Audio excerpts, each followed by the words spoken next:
मांग को कहना, उस मांग को पूरा करना ये आपकी जिम्मेदारी भी है। साथियों, जो आदिवासी इतिहास हम लोगों ने पढ़ा, जो आदिवासी इतिहास हम लोगों ने जाना, वो इतिहास इस देश की बुनियाद से शुरू होता है। वो इतिहास आदिवासियों के बारे में बात करें तो ये वो लोग हैं जिन्होंने इस देश की नींव रखी थी। ये वो लोग हैं जो इस देश को बनाने वाले लोग हैं।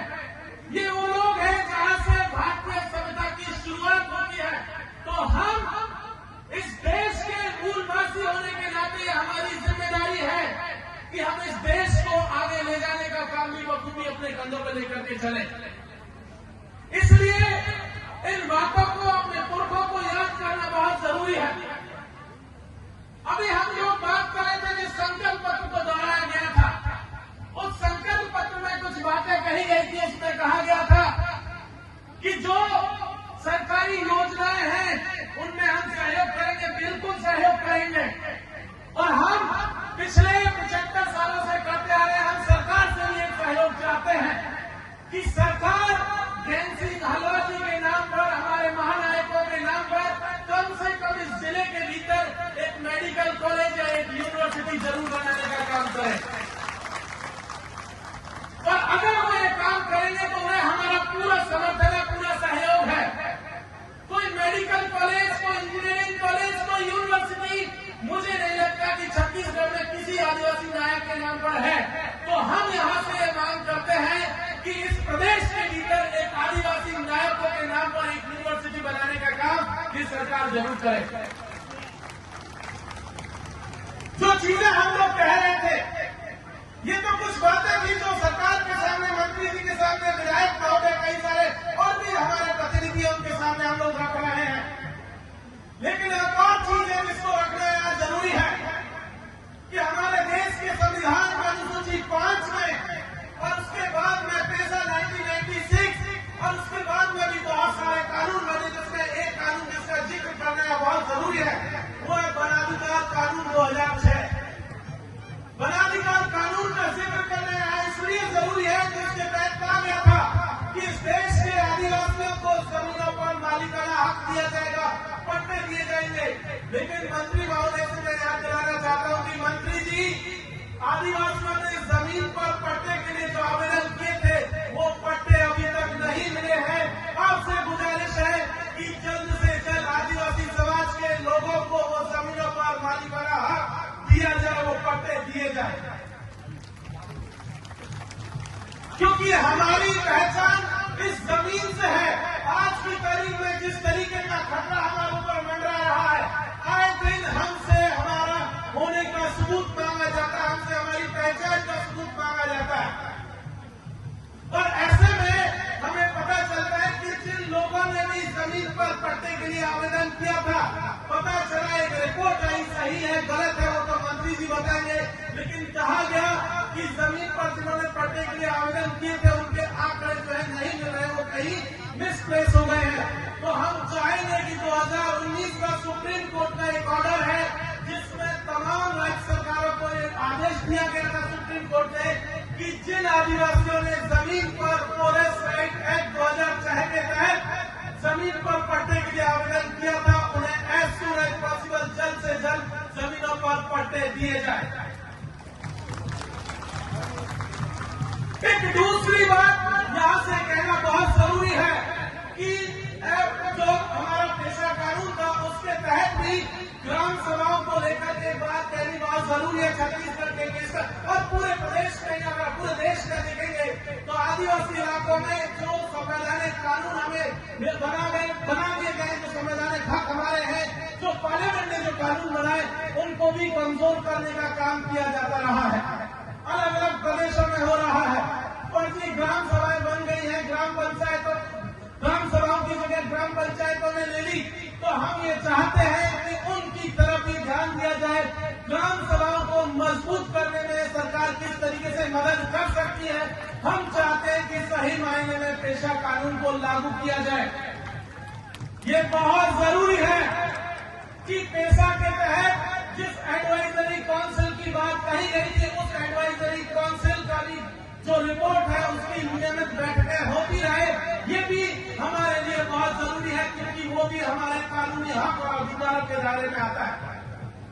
एक और चीज जिसका कहना यहाँ बहुत जरूरी है, हमारे बहुत सारे नौजवान साथी जो पढ़ने लिखने वाले हैं, जो शिक्षा से जुड़े हुए हैं, जो रोजगार की तलाश में है, एक बात पता चली कि जब से इस देश में एनईपी आई, न्यू शिक्षा नीति जिसको हम लोग कहते हैं, इस देश में भी और इस प्रदेश में भी, इस प्रदेश के बाहर भी बहुत सारे स्कूलों को बंद कर दिया गया है, एक दूसरे स्कूलों में मर्ज कर दिया गया है। एक रिपोर्ट में पढ़ रहा था कि लगभग छत्तीसगढ़ के भीतर अब ये डेटा आ रहा था कि लगभग 10,000 स्कूलों को मर्ज कर दिया गया। तो मंत्री जी, हम ये बात आपसे कहना चाहते हैं कि स्कूलों को मर्ज करने की जरूरत नहीं है और ज्यादा से ज्यादा स्कूल खोलने जाने की जरूरत है, ताकि हमारे समाज के लोग पढ़ सके, ताकि हमारे समाज के लोग आपके साथ आगे आ सके, इस देश को बेहतर बना सके, इस प्रदेश को बेहतर बना सके।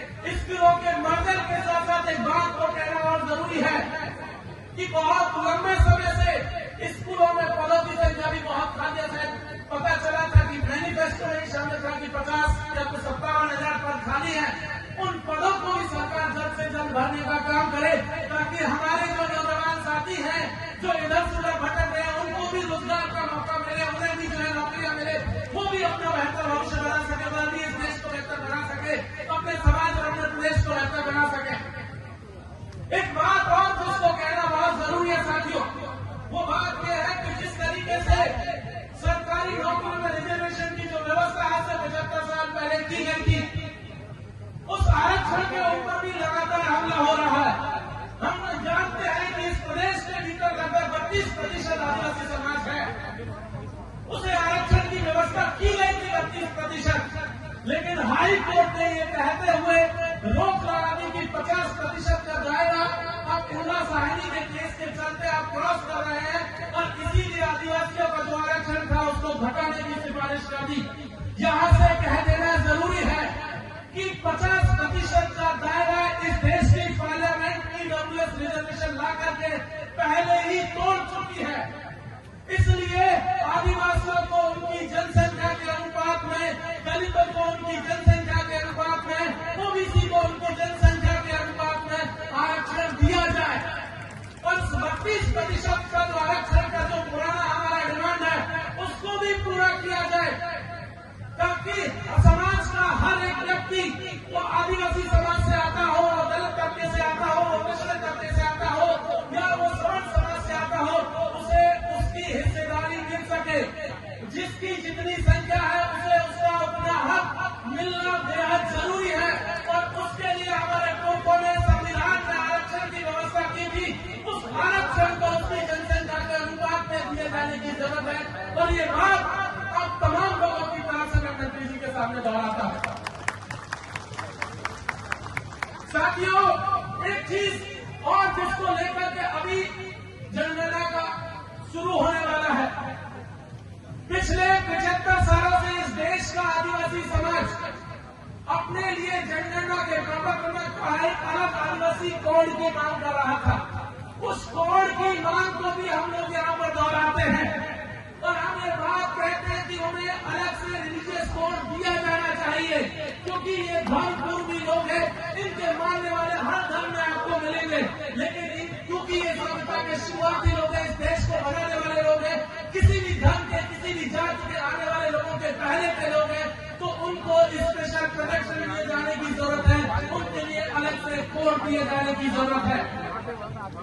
जनगणना के बाद में एक और चीज होने वाली है जिसे हम लोग परिशीलन कहते हैं। उस परिशीलन में भी ये ध्यान रखने जाने की जरूरत है कि आदिवासी इलाकों में जिस तरीके से परिशीलन होने जा रहा है, वहाँ बहुत संभावना आने वाले दिनों में बनेगी कि रिजर्व सीटों को अनरिजर्व कर दिया जाए या सामान्य सूची में डाल दिया जाए। मैं मंत्री महोदय से आप सबकी तरफ से कहना चाहता हूँ कि ऐसी चीजें न हो कि आदिवासियों का हक और हुकूक कुचल दिया जाए, उनकी संख्या को कम कर दिया जाए। तो ये चीज भी हमें ध्यान में रखे जाने की जरूरत है। एक लास्ट बात कहकर मैं अपनी बात को खत्म करूंगा साथियों, और वो ये है कि इस देश की सरकारें, चाहे प्रदेश की सरकार हो, देश की सरकार हो, आदिवासी इलाकों के लिए बहुत सारा फंड जो है घोषित करती है। अलग अलग नाम का वो फंड आता है, कहीं टीएसपी के नाम पर आता है, कहीं वो फंड जो है आपका फंड के नाम में डीएमएफ के नाम पर आता है, अलग अलग नाम का वो फंड आता है। लेकिन हमने देखा है कि आदिवासियों के नाम पर सरकारों में जो घोषणा की गई, जो बजट आया, वो बजट आदिवासियों के अंदर पहुंचना के कहीं दूसरी जगह पहुंच रहा है। वो गैर शेड्यूल्ड एरियाज में पहुंच रहा है, सिविल एरियाज में पहुंच रहा है। तो हम यहाँ से ये मांग को दोहराना चाहते हैं कि आदिवासियों के लिए जो फंड आप बजट में एलोकेट करते हैं विधानसभा के भीतर या लोकसभा के भीतर, वो फंड सही मायनों में आदिवासियों के ऊपर खर्च किए जाने की जरूरत है। और आखिरी बात कहकर मैं अपनी बात को खत्म करता हूँ साथियों। एक आखिरी बात मैं छत्तीसगढ़ सरकार से एक निवेदन करता हूँ कि हमारे नायक जयंत सिंह नायक की याद में इस प्रदेश के जो बच्चे पढ़ने वाले हैं, जो मेरिटोरियस बच्चे हैं, उनके लिए एक स्पेशल स्कॉलरशिप की व्यवस्था जरूर शुरू की जाए। बहुत बहुत शुक्रिया। जय जोहार, जय आदिवासी, आप सबकी जय। बहुत बहुत धन्यवाद।